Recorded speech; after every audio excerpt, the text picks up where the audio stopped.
Larangan penggunaan sepeda listrik bertenaga baterai di jalan raya dikeluarkan Satuan Lalu Lintas Polrestabes Makassar. Penggunaan sepeda listrik di jalan raya dianggap berbahaya, apalagi kerap digunakan anak-anak di bawah umur.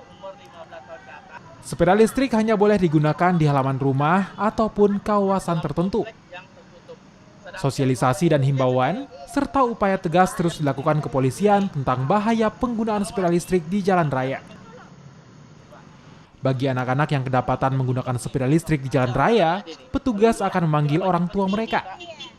Baiklah, saya akan menjelaskan terkait larangan kami terkait dengan penggunaan sepeda listrik yang menggunakan dayung di jalan raya, yang mana sepeda motor tersebut yang hanya dipergunakan untuk di kawasan satu pekarangan atau kawasan tertentu yang tidak digunakan di jalan umum. Terkait dengan sepeda listrik ini, tentu saja saat ini kami masih dalam tahap sosialisasi, himbauan, namun tetap dengan upaya-upaya yang cukup tegas supaya para anak-anak ini orang tuanya datang langsung memberikan pengertian langsung di depan kami dan kami pun menjelaskan kepada mereka. Sepeda listrik diatur dalam Peraturan Menteri Perhubungan Nomor 45 Tahun 2020 tentang kendaraan tertentu dengan menggunakan penggerak motor listrik. Aturan ini juga mengatur tentang otopet, skuter listrik, hoverboard, dan sepeda roda satu.